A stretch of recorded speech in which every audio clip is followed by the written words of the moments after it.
Rubin Farhana সেই নেতৃস্থানীয় নেত্রীকে, জননেত্রীকে আমি বলবো যে আপনার যে আমাদের জনপ্রিয় গণ অভ্যুত্থানের অন্যতম নেতা হাসানাত ভাই সম্পর্কে আপনি যা বলেছেন যে ফকিন্নির পুত, এই কথাটা বলা আপনার আদৌ ঠিক হয় নাই। আপনি সংযত হন, আপনি সবলীল ভাষায় কথা বলেন, আপনার স্থান থেকে আপনি ঠিক করে কথা বলেন।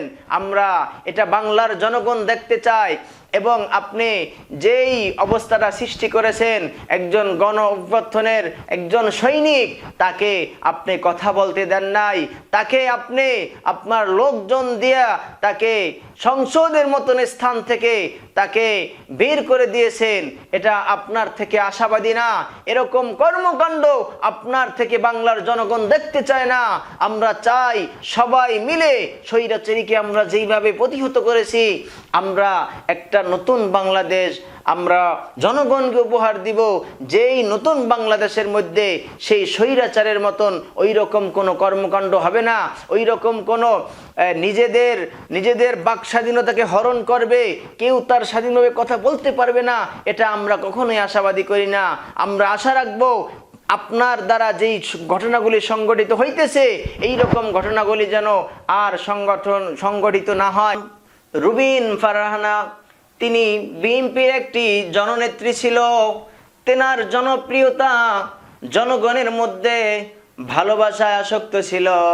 প্রত্যেকটা জনগণের মধ্যে তার উপর অন্যরকম একটা ভালোবাসা ছিল, ভক্তি শ্রদ্ধা ছিল। সেই রুবিন ফারহানা সে বর্তমানে তার আচরণ কেমন যেন উল্টা পাল্টা হয়ে যাইতেছে। সে এমন একজন নেত্রী, স্থানীয় এমন একজন নেত্রী, তারপরেও তার এরকম ভাবে ভাষাগত সমস্যা হইতেছে। তিনি এই আমাদের জুলাই গণ অভ্যুত্থানের একজন অন্যতম সিপাহসালার হাসানাত ভাইকে তিনি ফকিন্নির পুত এই কথা পর্যন্ত বলে। তাহলে বোঝা গেল সেই রুবিন ফারহানা তার আগের অবস্থান থেকে সে আস্তে আস্তে সরে যাইতেছে। ও ভাই, জনগণ তার বিবাহের বিষয় নিয়ে প্রশ্ন তুলছে যে রুবিন ফারহানা তার বিবাহের বয়স অতিবাহিত হয়ে গেছে, কিন্তু এখনো তার বিবাহ হইতেছে না, এখনো সে বিবাহ বসতেছে না। কিন্তু রুবিন ফারহানা তিনি বলতেছে আমি এখন রাজনীতি নিয়ে ব্যস্ত আছি, বিবাহ হইল আমার পরে। ও ভাই, ভাই, আপনারা সকলে জেনে রাখুন, হে বাংলার মুসলমান, রুবিন ফারহানা যেই কথা বলেছে এই কথা তো তার মোটেও ঠিক নয়, এই কথা কোনোদিন যুক্তিযোগ্য নয়। বিবাহ হলো আল্লাহর হাবিব সাল্লাল্লাহু আলাইহি ওয়াসাল্লাম বলছেন আন-নিকাহু মিন সুন্নতি ফামান রাগিবা আন সুন্নতি ফালাইসা মিন্নি।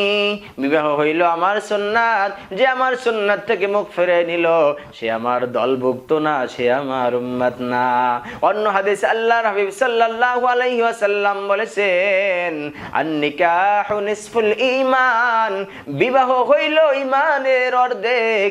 আর যদি ওই বিবাহ হওয়ার পর যদি সে আল্লাহকে ভয় করে তাহলে সে পরিপূর্ণ ঈমানদার হয়ে গেল। সুবহানাল্লাহ। তাহলে আমি